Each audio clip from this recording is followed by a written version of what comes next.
सबसे पहले आप सभी को मेरी तरफ से घना घना राम राम साहब। आज कॉटन सिटी में मेरा आप तमाम विद्यार्थियों ने जिस प्रकार से स्वागत किया है, ये मेरे लिए बहुत खुशी की बात है। और सच तो ये है कि मुझे आज का ये कार्यक्रम इतना गदगद कर दिया है कि अब मेरे पास शब्द जो थे बोलने के लिए वो धीरे धीरे कम पड़ रहे हैं। कारण कि खुशी कुछ ज़्यादा ही हो गई थी, लेकिन धीरे धीरे सबसे पहले संस्थान के निदेशक जी, आपने सैकड़ों किलोमीटर दूर से सफ़र करके इस कॉटन सिटी में जो संस्थान स्थापित किया, युवाओं के लिए जिस प्रकार से आप काम कर रहे हैं और नाम मात्र की फीस में टेस्ट सीरीज चलाना और बहुत ही कम पैसे में आप जैसे बच्चों को शिक्षा प्रदान करना, ये काबिल तारीफ है, बहुत ही शानदार। मैं हमेशा से ही मैं चाहता हूँ, क्योंकि गांव का बच्चा किस प्रकार से वो गरीबी से उठ करके, अभावों से उठ करके माता पिता खून की कमाई से उसे पढ़ाने के लिए शहर भेजते हैं, और लोग जो कोचिंग संस्थान चलाते हैं बड़े बड़े जो लाखों रुपए फीस देते हैं, यानी वो बच्चा घर से निकला तभी वो कर्जे में डूब चुका होता है। लेकिन इस प्रकार की परिस्थितियों के बीच में भी कुछ अच्छे लोग हैं जिनको भगवान ने इन कामों के लिए चुना है। बहुत ही गर्व की बात है। और मैं मेरे बारे में एक बात बताना चाहूँगा पहले, फिर मैं सबके बारे में थोड़ी थोड़ी चर्चा करूँगा। मैंने मेरे जीवन में संघर्ष के अलावा कुछ नहीं किया, संघर्ष के अलावा कुछ नहीं किया। यदि मैं पहली बार हार गया ना, तो मैं थोड़ी देर के लिए तो चिंता में, क्योंकि मानवीय स्वभाव है चिंता हो जाना, टेंशन में आ जाना, परिवार के ताने सुनना, गांव गली के लोगों के ताने सुनना। आप ये मत सोच लेना कि ये हमें मिलते हैं, सबको मिलते हैं। प्रधानमंत्री की भी टांगें खींची जाती है सुबह से शाम तक, आपने नोट किया होगा। इसलिए इन टांग खींचने वालों को अपना प्रेरणा मान करके चलना। उसे पॉजिटिव कैसे लें, सकारात्मक कैसे लें। किसी ने आपको ताना मारा तो उस दौरान उसको जवाब ऐसे मत दो जिस प्रकार से मैंने थप्पड़ मारी वैसे थप्पड़ मारो, आनंद ही आ जाएगा। ये है मेरी तगड़ी बात। मैं हमेशा से जब लाइव क्लास में पढ़ाता हूँ तो राजस्थान के कोने कोने से बच्चे मेरे साथ जुड़ते हैं, तो मेरा पहला शब्द यही होता है, आप सभी का मैं स्वागत करता हूँ राजस्थान के कोने कोने से, चाहे वो छोटा जिला हो, गांव हो, शहर हो, जहाँ से आप बोल रहे हैं अपने शहर का नाम जरूर बताएं और अपना नाम जरूर लिखें। तो मैं आप सभी का, क्योंकि आज सूरतगढ़ की जो पवित्र भूमि में कह सकता हूँ, ये पवित्र इसलिए है कि यहाँ से आप शिक्षा प्राप्त करके आप अपने लक्ष्य की ओर आगे बढ़ेंगे और अपने माँ बाप का नाम रोशन करेंगे। ये इसीलिए मैं कह सकता हूँ एक बहुत ही अच्छा शहर भी है।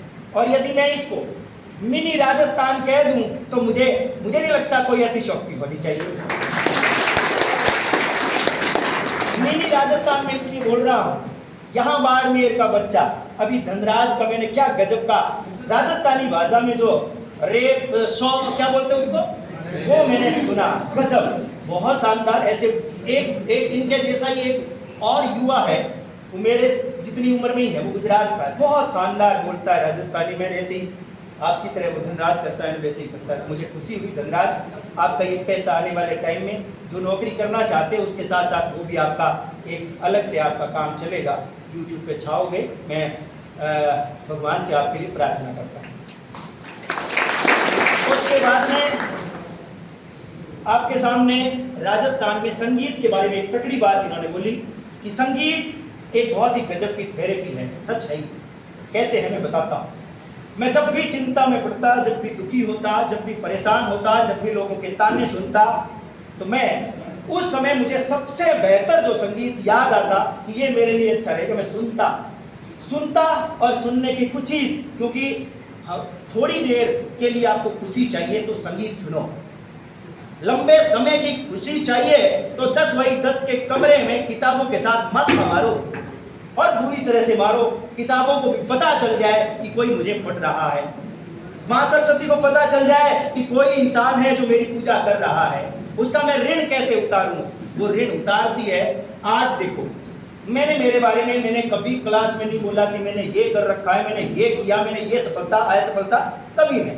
लेकिन मैं आज एक बात बताता हूँ, मैं रसायन विज्ञान से एमएससी हूँ, आप सोच सकते हैं, केमिस्ट्री से एमएससी हूँ। उसके बाद में 2 साल 11वीं 12वीं के बच्चों को पढ़ाया मैंने भादरा और तारानगर टेगोर से। वो बड़े खुश हुए जब ये बात सुनी तो, केमिस्ट्री से। उसके बाद में भूत सवार हो गया एसडीएम बनना। और आजकल हमारे खास तौर से बाड़मेर जैसलमेर वाले बालोतरा वाले बच्चे जयपुर पहुंचते हैं तो बैग इस प्रकार से टांग करके ऑटो से उतरते हैं जैसे वो पहली बार में एसडीएम बन गए। वो फीलिंग आती है उनको कि मैं एसडीएम हूँ। जबकि साल 2 साल वो जब ठोकर खाते हैं, वो गिरते हैं, तो उसके बाद में उनको पल्ले पड़ जाती है चतुर्थ श्रेणी का फॉर्म भर के तैयारी कर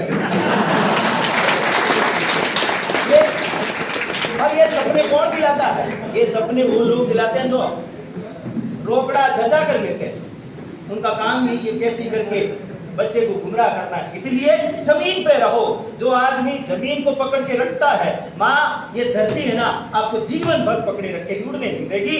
और जब आप उड़ोगे नहीं तो आप अपने घर वालों को भूलोगे नहीं, अपने आस पड़ोस की जो परिस्थितियां आपके ना आपने देखी उनको आप भूलोगे। अरे जब आदमी इस प्रकार से चीजों को नहीं भूलता, वो इंसान कभी जीवन में गिरेगा नहीं, पीछे मुड़ के भी नहीं देखता। नौकरी लगना और नहीं लगना, ये 2 अलग अलग बात है। क्या लाखों बच्चे राजस्थान में 20 से 25 लाख बच्चे एग्जाम का फॉर्म भरते हैं, सारी नौकरी नहीं लगेगी। लेकिन प्रयास इतना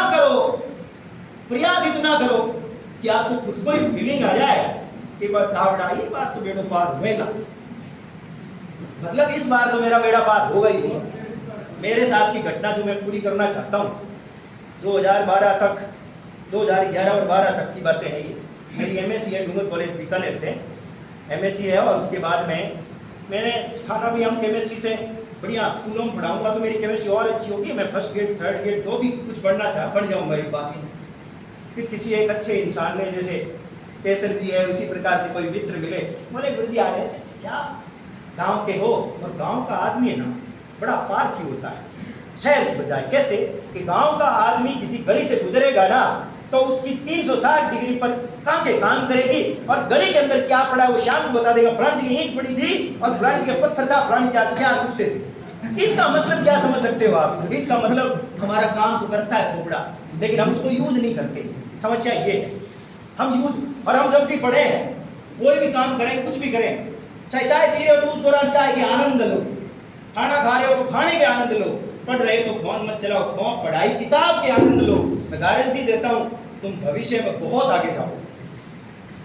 मैं ऐसी बात नहीं है, मैं बिना पढ़े भी नहीं पढ़ाता हूँ। मैं पढ़ता हूँ अच्छी अच्छी किताबें, ऑथेंटिक पढ़ता हूँ, कचरा नहीं। इसीलिए लोग कहते हैं यार ये तो हमारे कोचिंग वालों ने, किसी ने ये सिलेक्शन होने के बाद किसी ने वो नहीं लिखा, बधाई बड़े बड़े हाथियों ने। और ऐसे जब वो यूट्यूब चैनल डिलीट हुआ तो अगले दिन बोले गुरु जी ये क्या हो गया। मैं कहा ठीक है, दुख में मोचे करने वाले बहुत होते हैं, लेकिन खुश जो होते हो, आपको खुशी मिलती है जब आपको लक्ष्य की ओर आगे बढ़ते हो, तो जलने वाले धीरे धीरे यूं ही जलते रहेंगे, कोई फर्क नहीं पड़ना चाहिए। मेरे लिए नौकरी इंपोर्टेंट नहीं थी, मेरे लिए ये इंपोर्टेंट था कि मैं 6 साल, क्योंकि मैंने 2012 के बाद में मैं टेगोर स्कूल तारानगर को छोड़ करके मैं धीरे धीरे आरएस की तरफ बढ़ा। मैंने 2012 तक आरएस का पेपर हुआ करता था, सब्जेक्ट वाइज पेपर थे, उस जमाने में सब्जेक्ट तो मैंने केमिस्ट्री से दिया, तो केमिस्ट्री तो ठीक थे, जीके में मैं फेल हो गया। फिर 2013 में पेपर हुआ आरएस प्री, सितंबर 2013 के बाद जब मैं सीख कर रहा करता था, वो पेपर में कोई मेरे क्या कह सकते हैं, कोई मीणा जी थे, उन्होंने अपने परिवार के सभी लोगों का उसमें सिलेक्शन कराया। कभी गूगल पर सर्च करना, उसकी कट ऑफ गई थी 140, 150, 160, सच है 200 में से। तो बाद में वसुंधरा की सरकार आई, 2013 में सरकार चेंज हो गई, वसुंधरा ने अच्छी पेपर को रख दिया और वो 2015 में दोबारा हो गई। 2015 से 21-22 मार्च 2022 की बात बता रहा हूँ, आखिरी बात 2021 वाली बात थी। तारीख पर याद है मेरे को, एक एक एग्जाम की मैं तारीख बता सकता हूँ, फलानी तारीख को एग्जाम हुआ, मैं तब बता सकता हूँ। कारण जो आदमी थोड़े पढ़ते हैं ना वो याद रखता है सारी चीजें। मैंने 4 आरएस मेंस दिए, 5 वो भी तुम गिनूंगा, 12 वाला भी, लेकिन 4 में पास हुआ, वो 12 वाले में फेल हुआ था, क्योंकि वो जीके उस टाइम जानते नहीं था कन्हैयालाल सेठिया कौन है, जानता नहीं था। अर्जुनलाल सेठी और कन्हैयालाल सेठी के बीच में मेरे ये हो जाता था, ये कन्हैयालाल नहीं है जबकि धरती घोरारी आज तो सुरगा ने सरगावे, कॉटन सिटी के लिए सब बोल सकता हूँ। इस प्रकार से आगे बढ़ते गए और 2022 के आसपास मैंने वो 21 वाला लास्ट था, उसके बाद 23 वाला फॉर्म इसलिए नहीं भरा क्योंकि मैं पढ़ाने लग गया, तो बीच में बच्चों के बीच में बैठूंगा, बच्चे बोलेंगे भाग्य भी गुरुजी भी पेपर देने, मैं छोड़ दो। अब बच्चे उनको खुश रखो, उनको ज्ञान बांट सकते हो, अच्छा। और एक बात जीवन में और याद रखो, आपके पास में कोई IAS बन गया ना, मैं गारंटी लेता हूँ वो आपको सही रास्ता नहीं बताएगा। IPS बन गया, सही रास्ता नहीं बताएगा, पता कर लेना। पता है वो क्या बोलेगा, मैंने फलानी ग्रंथ पढ़ा था, मैंने पढ़ा वो पढ़ा था, जबकि उसने पढ़ा क्या है हमको पता है, उसने बाजीराव के नोट्स रखते होंगे, है ना, उसने सच में ऐसा ही किया, गाइड पढ़ी होगी, लेकिन वास्तव में सही कोई नहीं बताता। असफल आदमी होगा ना, वही आपको सच्ची कहानी बताएगा, भैया मैंने ये पढ़ा, इनसे कुछ नहीं हुआ, बाद में लास्ट में मैंने मेरी रणनीति बदली, मैंने ऐसे किया तो मेरा इलाज हो गया, तुम भी ऐसे ही करना। सच बोल रहा हूँ ना, पता कर लेना, कोई नहीं बताता क्योंकि जमाना बहुत खराब है। तो इस प्रकार से 2021 वाला जो लास्ट एग्जाम उसके बाद दिया।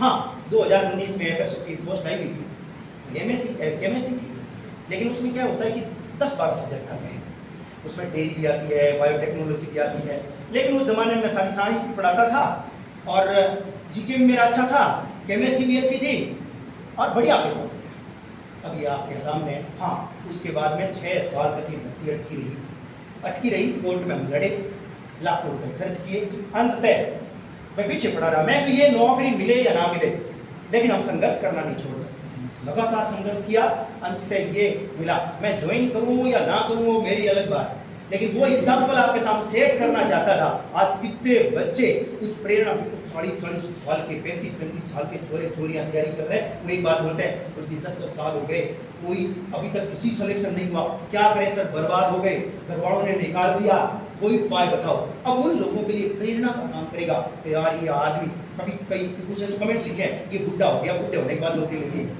मैं कह रही डावड़ा बुढ़ा हो या ना हो अलग बात है, वो मैं कुछ क्या चाहता हूँ वो तुम नहीं सोच सकते, मेरी सोच बहुत आगे जाती है, तुम लोग सोचना बंद करते हो, वहाँ से आगे मैं सोचता हूँ, चाहे कोचिंग संस्थान हो चाहे कोई भी। इसलिए मैं आपसे यही कहूँगा, हमेशा से अपने आस पड़ोस की चीज़ों से सीख, अपने दोस्तों से सीखो, आप कंपटीशन बनाए रखो। कंपटीशन कैसा कंपटीशन, जड़ो मत, किसी की सफलता से जड़ो मत, कोई बन गया ना उससे प्रेरणा लो, भैया ये क्या करता था, कैसे पढ़ता था, उस चीज़ से आगे अपने आप को बनाए रखो, कंपटीशन में जबरदस्त तैयारी करो और दिन रात। आपके सामने ये 2-4 साल हैं जिसमें आप कुछ कर पाओ तो कर पाओगे, ब्यावड़ा हो गया उसके बाद में खेल खत्म, कारण कि घर गृहस्थी संभालनी पड़ेगी, है ना, काम के बाद में परिवार वाले भी खींचेंगे और बाद में बच्चे भी खींचेंगे, दर्द है क्या। इसीलिए कह रहा हूँ ये अवसर है, गंवाना नहीं। लाइब्रेरी में पढ़ रहे हो तो लाइब्रेरी में गुरुजी के पास आते हो ईमानदारी से, और एक और कोशिश ये करो, क्योंकि आजकल गुरुजी ने बोला अभी एक बार कि बदलती हुई परिस्थितियों में किस प्रकार से अध्ययन करें। परंपरागत जो चीज़ें पढ़ा रहे हैं ना लोग, कोचिंग संस्थान वाले, परंपरागत का मतलब है कि वो टीचर, जैसे मान लो कोई एक बड़ा नाम है किसी टीचर का, गौर से सुनना मेरी बात, पूरा गौर से, हेलो गौर से सुनना, एक तकड़ी बात बोलूं। एक मान लो कोई टीचर है, वो लगातार बड़ा नाम है उसका, वो पढ़ा रहा है, वो दिन में 10 घंटे पढ़ाता है, वो अपने आप को अपडेट कब करेगा, कोई बता सकता है मुझे, अपने आप को अपडेट कब करेगा, उसकी पता ही नहीं है कि 41 जिले है नहीं, उसने तो वो 33 जिले वाली रामबाड़ी डॉक्टर की वही पढ़ाता जा रहा है। कहने का मतलब यह है कि इंसान 4 घंटे 5 घंटे पढ़ाकर 5 घंटे खुद पर काम करो, वो है असली टीचर। रविंद्रनाथ टैगोर ने बात की कि मैं असली टीचर उसको मानता हूँ जो अपने आप में बदलाव करता है, अपने आप को अपडेट रखता है और लगातार पढ़ करके फिर बच्चों को पढ़ाता है, वही असली टीचर है। असली टीचर तो है ही नहीं कोई। सच तो ये है, जमाना बदल गया, लोग क्या करते हैं, बस रील बना देंगे, माहौल रील। हम भी देखो, मैं ये नहीं कहता कि हम रील नहीं बनाते, बनाओ भाई, रील नहीं बनाओगे तो आज का युग है, इसमें युग में पता कैसे चलेगा कि आज बड़ा कांड हो गया कॉटन सिटी में, पता कैसे चलेगा। मैं खरी बोलता हूँ, आगे जो होगा वो देखा जाए, आगे की नो सोचते, बोल दिया तो बोल दिया, खरा बोलता है, अरे आप भी खरा बोले, खरी पढ़ाई करें, खूब मेहनत करें और माँ बाप का नाम रोशन होगा, निश्चित तौर पर भरोसा रखो। इंसान यदि सोच लेना कि मुझे ये काम करना हो, निश्चित तौर पर करके रखना है। यार एक बात बताओ, सुनीता विलियम्स गई थी अंतरिक्ष में, गई तो थी 10-12 दिन के लिए, उसको तो साल भर रोक लिया वहाँ, यार वो जो ले जाने वाला यान है खराब हो गया। अब एलन मस्क वो आदमी है, कहाँ दक्षिणी अफ्रीका, कहाँ वो अमेरिका में जाकर बिजनेस सेट करता है, आज देखो है वो भी तो इंसान। उसके अंदर क्या था, जिज्ञासा कि मुझे ऐसा कुछ दुनिया को देख के जाना है कि कई सालों तक लोग याद करेंगे यार क्या गजब का। इसलिए मेरा कहने का मतलब है अपने आप में एक प्रवृत्ति, जिज्ञासा प्रवृत्ति रखो, जहां कुछ भी अच्छा दिखे तुरंत उसको पढ़ने लग जाओ। कुछ भी अच्छा दिखे, कोई भी किताब आपको लगे यार किताब पहली बार देख रहा हूँ, खासतौर से एनसीईआरटी पढ़ो। राजस्थान बोर्ड की 9वीं की 10वीं की किताब तो आपके हाथ में होनी चाहिए एनी टाइम।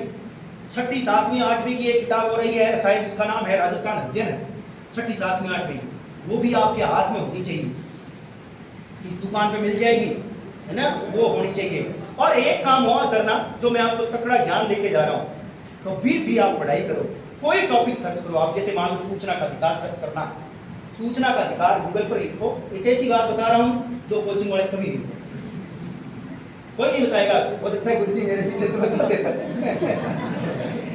कुछ नहीं करना, उस टॉपिक का नाम लिखो और आगे लिखो एनसीईआरटी किताब निकलेगी, उसको ही पढ़ना है। क्वेश्चन उससे बाहर जाता ही नहीं है, जाता ही नहीं। मैंने देख लिए, अभी आप कह रहे हो कि फर्स्ट ग्रेड के लोगों को 40% नहीं मिल रहे, मैं बता रहा हूँ 75 क्वेश्चन में से कोई 2 या 4 क्वेश्चन छोड़ दो, एनसीईआरटी से बाहर है ही नहीं। हाँ, राजस्थान जीके के जो क्वेश्चन आए वो हिंदी ग्रंथ अकादमी किताबों में है, इकोनॉमिक सर्वे में है, चेक कर लो राजस्थान का इकोनॉमिक सर्वे, एक एक पन्ना संभाल के देखो, किसी भी टॉपिक की बात करो वहां मिलेगा आपको निश्चित तौर पर। पूछते कैसे हैं, पैराग्राफ है, मान लो ऊर्जा का कोई पैराग्राफ है, इकोनॉमिक सर्वे राजस्थान, उसमें से पैराग्राफ पहला छोड़ेंगे, दूसरे पैराग्राफ में से ऊपर वाली 2 लाइन उठाएंगे, पहला कथन और दूसरा कथन एक लाइन में खत्म। हम कहेंगे और पता नहीं कहां से आ गया, ढूंढो आप पेपर रखो आपके सामने, जैसे आरपीएससी का कर्मचारी चयन बोर्ड का कोई पेपर होगा उसको सामने रख लो, उस क्वेश्चन को देखो भैया तू कहां से आया, वो मैंने जो कहानी बताई वैसे सर्च करो और मिले किताब में, अरे यार वाह इसको रट डालो। तरीका ये है साहब, सिलेक्शन लोगे निश्चित तौर पर। कहने की बात है, कोचिंग वाले तो ऐसे माहौल बनाते हैं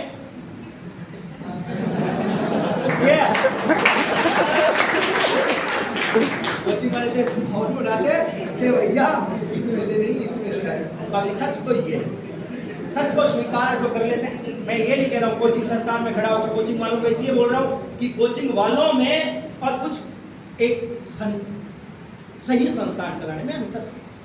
कोचिंग है, इस कोचिंगों में भाई सारे आदमी, हम सारे बैठे इंसान, तो सारे खोटे थोड़ी है, सारे खोटे थोड़ी है, कुछ ही खोटे होंगे जिनकी वजह से खराब हो रहे हैं हम सारे, नाम हमारा सबका खराब हो।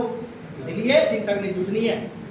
इतना अच्छा वातावरण देखो, इतना बड़ा, इतना अच्छा रूम है ना, 4-5 एसी लगी हुई है, इससे बेहतर कोई जगह हो सकती है पढ़ने की? नहीं हो सकती साहब। पढ़ना चाहो तो इससे बेहतर कोई जगह नहीं हो सकती, है ना। और बताओ, इसलिए अंत में यही कहूँगा, खूब मेहनत करो, माँ बाप को याद करते रहो, विपरीत जो परिस्थितियां देखी है, अभाव देखे हैं, उनको बीच बीच में याद करो, वो भी आपके प्रेरणा होते हैं, वो भी आपका मोटिवेशन होता है कि अरे यार मुझे इन चीज़ों से आगे निकलना है, मुझे मेरा स्टेटस बनाना है ना। तो इसलिए खूब मेहनत करो। मैं तो ऐसे ही बोलता रहता हूँ, आपको भी यही बोल के जा रहा हूँ। हाँ, चीज़ें अच्छी पढ़ो, अच्छा खाओ, कहते हैं ना अच्छो खाएडो काम आवे शरीर में, अच्छो पढ़ो वो भी काम आवे, है ना। अच्छा पढ़ोगे वो भी काम आएगा, अच्छा खाओगे तो आपकी बॉडी बनी रहेगी, है ना। शरीर स्वस्थ है तो मन मस्तिष्क दोनों स्वस्थ रहेंगे, और मन मस्तिष्क स्वस्थ है तो किताबों में पढ़ा हुआ सारी चीज़ें आप पढ़ते जाओ, याद होती जाएगी। चिंता में कभी मत रहना। जैसे गुरुजी ने संगीत वाली बात बताई, मैं दोबारा बताता हूँ। मान लो आप पढ़ रहे हो, हेलो एक बात लास्ट और भी छोड़ दो, कभी भी आप पढ़ाई करते हो ना, मान लो पढ़ रहे हो, या तो घर वालों का फोन आ गया, या परिवार में कोई लफड़ा हो गया, कोई दिक्कत हो गई, तो उस दौरान चिंता में पढ़ना जायज। टेंशन हो ही जाती है, माँ बाप की, परिवार की, कोई लड़ाई दंगा हो गया, कोई बात हो गई, सबके साथ है। अब ये मत सोचो कि वो केवल मेरे साथ, वो सबके साथ होता है, मानवीय प्रवृत्ति है, लड़े बिना पालनी पड़ेगी, है ना। तो ऐसी कोई घटना घट भी जाए ना, दोस्तों के बीच में 5 मिनट 10 मिनट बैठो, 1-2 घंटे बैठो, मनन करो, ये तो होता रहता है, साइड में छोड़ो और थोड़ा सा गीत सुनो और फिर जुट जाओ। उस चीज़ को दिमाग में मत रखो, इग्नोर कर दो। मुझे मेरे टारगेट की ओर बढ़ना है, इसके लिए मुझे मेहनत करना है ना। इस प्रकार से खूब मेहनत करो। कुछ पूछना चाहते हो तो 2 मिनट से सकट लेते हैं। आपका जो नंबर आ गया आपको बधाई हो। आप जैसे अभी चलते हो वैसे ही चलते रहना। हाँ चलो एक बात और, बहुत बढ़िया पूछे। आपका नाम? दिलशाद खान है? दिलशाद खान। दिलशाद ने एक तकड़ी बात पूछी है कि गुरुजी अब नौकरी लग गई तो आप नौकरी में बिजी हो जाओ, पढ़ाओगे नहीं। मैं तो एक ही क्लास लेता हूँ ना रात को, शाम के टाइम में, है ना। क्लास तो छोड़ूंगा नहीं, कंटेंट वैसे ही बढ़िया बढ़िया देता रहूँगा। क्लास एक नहीं छोड़ूंगा, निःशुल्क जितना हो सकता है मेरी तरफ से वो यूट्यूब पर और सब जगह देता हूँ। और ज़्यादा नहीं सकता, अभी तक थोड़ा कम, थोड़े बहुत अठन्नी चौनी लेते थे, वो भी धीरे धीरे कम करने की कोशिश की। और बढ़िया और बढ़िया कुछ और पढ़ाएंगे, क्यों नहीं पढ़ाएंगे, दुनिया सारी पढ़ा रही है। कुछ और? सेकंड ग्रेड की तैयारी कर रहे हो? हाँ अच्छा, 10 दिन में बहुत बढ़िया ट्यूशन है ये तो। क्योंकि ये जो 10 दिन होते हैं ना, परीक्षा नजदीक आती है, हालत खराब हो जाती है। ऐसा लगता है कि क्या मैंने पढ़ा क्या नहीं पढ़ा, सारा गोल हो रहा है। सही है, बैठ जाओ, समझ गया। अब ऐसा है कि इस दौरान जब आपके 10 दिन बचे हैं ना, रिवीजन करते रहो। एक बात याद रखना, जो कुछ भी पढ़ा है ना उसका बार बार रिवीजन करो। और आपको लगे ना कि मेरे यार मैं पढ़ भी रहा हूँ, एक बार याद हो गया, थोड़ी देर बाद मान ले मैं सब कुछ भूल ही गया, पता नहीं मेरी याद। चिंता करने की जरूरत नहीं है। जब पेपर खुलेगा तो माँ सरस्वती खोपड़े में वो चिप डाल देगी जो आपने अब तक किया है, सब याद आ जाता है। मैं कह रहा हूँ मैंने मेरे जीवन में एक चीज और देखी है। मैंने पढ़ा, और यदि इतना पढ़ो आप बढ़िया कि रात को रील चलती है, फलाने पेज में ऊपर क्या है, बीच में क्या है, नीचे क्या है, ये होता है। सच है ये, आप मानो या ना मानो आपकी मर्जी है। पेज तक याद आ जाते हैं, रात को रील चलती रहती है। यदि ईमानदारी से आपने मेहनत करी है, और नहीं करी है तो भाई रील कोई और ही चलती है। क्या मैं गलत बोल रहा हूँ? होता है ना ऐसा?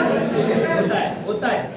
इसलिए बार बार रिवीजन के अलावा नया कुछ भी मत पढ़ो। जो चीजें हो गई टॉपिक, जो फटाफट बार बार रिवीजन, है ना। और एक काम और करना, करंट जीके में तुम्हारे 4 क्वेश्चन रिपीट होंगे, 10 आएंगे। करंट जीके के अभी 4 रिपीट हुए हैं तीसरी वाले एग्जाम में, फर्स्ट ग्रेड के 4 पेपर 5 जो हुए ना, उनमें से 4 क्वेश्चन रिपीट हो गए। तो मान लो 10 में से 5 क्वेश्चन रिपीट हो जाए, 4 हो जाए, बहुत बड़ी बात होती है। पढ़ के जाना, वो 7, 8, 10 पेपर, है ना। निकाल लेना, प्रिंट निकाल लेना, कैसे देख लेना, है ना।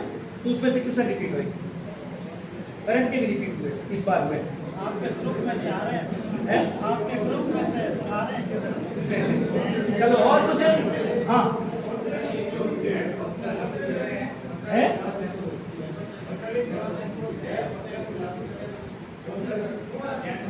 थोड़ा जोर से बोलो तो कोई किसी को पता चला, बताओ क्या? वो फॉर्मूला वाला जेड फॉर्मूला है, जेड फॉर्मूला, फॉर्मूला नॉर्मलाइजेशन का बोल रहे हैं। अच्छा, नॉर्मलाइजेशन। अभी देखो, मैंने लड़ी थी, आपको पता ही है। हमने गणित मत हमारा, लेकिन उसमें तो कुछ कर नहीं सकते थे क्योंकि रिजल्ट आ चुका था। कोर्ट में जरूर गए, लेकिन कोई नहीं, जो परिस्थितियाँ थी वो छोड़ो, अब आगे बढ़ना है। जैसे अभी जेल फ्री का रिजल्ट आने वाला है, नया नॉर्मलाइजेशन जो फॉर्मूला ये यूज करेंगे, इसमें क्या करेंगे, जितनी पोस्ट होती है उनको डिवाइड कर देंगे, पारियों डिवाइड कर देंगे ना, तो दोनों पारियों बरोबर बच्चों को उठा लेंगे। तो इसमें नॉर्मलाइजेशन का लफड़ा नहीं रहेगा। शायद ऐसा कह रहा है, बोला भी है वैसे, बोर्ड के अध्यक्ष ने बोला है। हाँ, अलग अलग, जैसे मान लो 1000 पोस्ट है, मान लो 1000 पोस्ट है ए पारी की, तो वो 1000 पारी उन्हें बढ़ जाएगी, जैसे जनरल की आई, ओबीसी की आई, एससी की, उसी में से। यूँ सोच लो कि दोनों को डिवाइड कर दिया कि इस पारी वाले बच्चों के लिए 1000 पोस्ट है, इस वालों के लिए तो अलग अलग कटौती हुई। नहीं है, चालू रखूंगा, पढ़ाता रहूंगा, खूब और मेहनत करेंगे।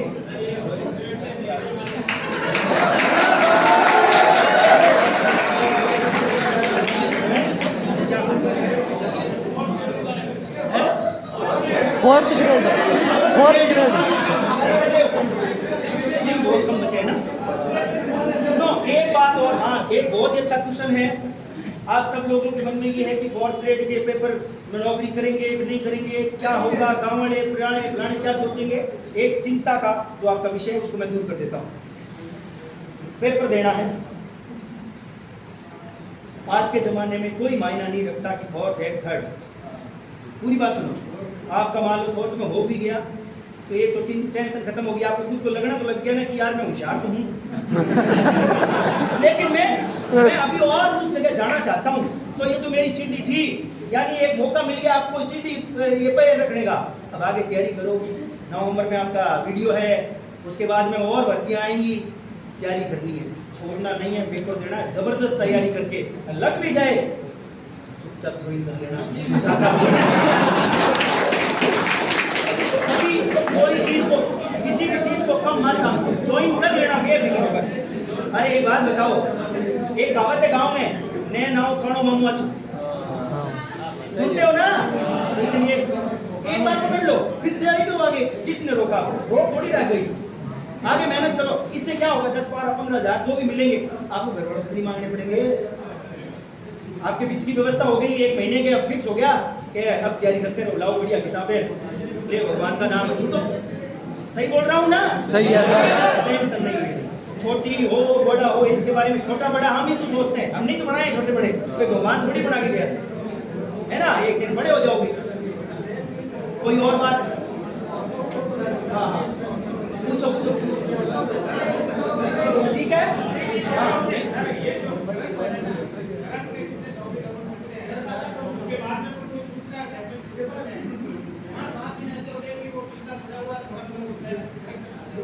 हाँ ठीक है।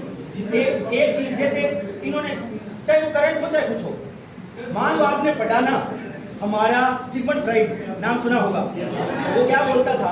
वो बोलता है ए चेतन मन चेतन, ऐसा कुछ करके बोलता है ना, 3 प्रकार की मन स्थिति। सही बोल रहा हूँ? वो कहता है कि कोई चीज आप पढ़ते हो ना, आपने यदि पल भर में उसको पलना पलट दिया तो वो पल भर में ही आपके माइंड में रहेगी। आप उससे जितनी देर तक उसका एनालिसिस करोगे, 30 सेकंड, 40 सेकंड, 50 सेकंड, तो वो आपके 20 दिन या 15 दिन आपके माइंड में रहेगी। यदि आपने एक बार पढ़ने के बाद दोबारा रिवीजन कर लिया 10वें दिन या 15वें दिन, फिर वो 1 महीने याद रहेगी। और यदि आपने हर महीने 15 दिन में, 20 दिन में, महीने में याद कर लिया, फिर वो कंठस्थ हो जाएगी। यानी करत अभ्यास ते जड़मति होत सुधार, रसती आवत बांधे सिर पर परत निशान। यही सब कुछ है, इसके अलावा कुछ नहीं है। कबीर जी बात गलत नहीं बोलते। हम कई बार देखते हैं पुराने जमाने की चीजें, देखो रस्सी कोई काट सकती है पत्थर को, लेकिन वो बार बार चल रही है तो बीच में उसके देखो कितनी वो रस्सी वाली जगह छूट जाती है। इसीलिए टेंशन लेने की, बार बार अभ्यास होगी। अब देख लो, आज मेरे को कन्हैया लाल जी सेठिया भी पता है और अर्जुन लाल सेठी जी भी पता है ना, केसरी सिंह बारेट भी पता है। उस जमाने में मेरे गोल हो रहे थे लगातार। और आज बहुत सारे बच्चे पूछते हैं, गुरुजी आपकी चीजें याद कैसे रहती है? ये मैं उसी चीज को बार बार पढ़ रहा हूँ, बार बार पढ़ा रहा हूँ, याद होनी है? मेरा कोई माइंड अलग नहीं है, हम सबका एक जैसा है। हम माइंड भगवान ने एक जैसा दिया है, कौन कितना उपयोग करता है यही सब कुछ इम्पोर्टेंट है। किस जगह अपनी उपयोग करते हैं, गलत जगह या सही जगह? पूछो। लास्ट एक बच्चा और पूछ लो, फिर छोड़ देते हैं। कुछ पूछना?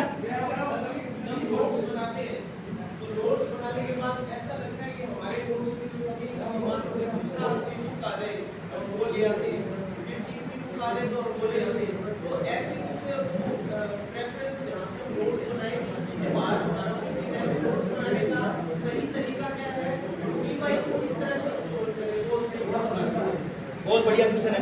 इन क्वेश्चनों में वो है, मेरे को पता है। सुनो, एक बहुत जोरदार क्वेश्चन पूछा कि गुरुजी मान लो मैंने नोट्स पढ़ाए कहीं से और आज मैं फलाने के रूम में पहुंच गया, उसके भी वो सेम नोट्स थे लेकिन उसने अलग तरीके से बनाए, उसके थोड़े अच्छे लगे मेरे को। हमेशा से एक कहावत है कि दूसरे की थाली में घी ज्यादा लगे। चीजें वही है, किताब बाजार के अंदर सारी किताबें एक जैसी होती है। बहुत सारे लोग तो कट कॉपी पेस्ट करके अपनी बना लेते हैं। हाँ, ज्यादा से ज्यादा मान लो कोई एक पेपर में 100 क्वेश्चन आए, उस किताब में से 80 आएंगे तो इसमें 81 आ जाएंगे, इसमें से 78 आएंगे तो उसमें से 80। 1-2 क्वेश्चन का ही फर्क पड़ता है, किताबें सारी सेम है। सच चाहिए, चेक करो आप इस कंटेंट को एक स्टेप बाय स्टेप। बस लिखने की कला अलग है, उसने ऐसा लिख दिया, उसने ऐसा। आपने एक बात बोली नोट्स, कोशिश ये करो ज़्यादा से ज़्यादा ऑथेंटिक किताबें ही पढ़ो। उन्हीं में से नोट्स कैसे बनेंगे? मान लो आप कोई एक टॉपिक पढ़ो, उस टॉपिक को एक बार पढ़ लो, फिर हो सके तो उसका 2 दिन बाद एक बार फिर रिवीजन करो। रिवीजन होने के बाद आप उसी टॉपिक के कुछ क्वेश्चन और देखो। अब आपको पता चल गया क्वेश्चन कैसा आता है, वैसे ही नोट्स बना लो उसी में से, क्योंकि आपने रिवीजन तो कर लिया। कंटेंट आपने रिवीजन करने के बाद आपको पता चल गया इसमें से क्या याद करना है और क्या नोट्स बनने हैं, क्योंकि क्वेश्चन भी आपने देख लिए। तो रिवीजन होगा पहले, फिर नोट्स, और कोई तरीका नहीं होता। 2 बार रिवीजन, 3 बार करो, फिर नोट्स बनाओ। शॉर्ट नोट्स बनाओ ताकि परीक्षा तक उसको, एक तो मान लो मैंने नोट्स बनाए थे, ठीक है, और मैंने यदि उस नोट्स को, उस किताब को ढंग से पढ़ रखा है और लास्ट में मैंने 2 बार या 3 बार रिवीजन कर लिया, तो फिर मेरे नोट्स इतने हो गए, क्योंकि 3 बार रिवीजन करने के बाद मैंने जो काम की चीज़ है वही रखी, कचरा नहीं रखा। अब इतने से हो गए, उसको मैं 50 बार रिवीजन कर लूंगा फिर एग्जाम के वक्त तक। झूठ बोल रहा हूँ तो बताओ, ऐसा ही होता है। इसीलिए तरीका ही बार बार चीज़ों को पढ़ते रहो, रिवीजन करो। और कोई क्वेश्चन? हाँ,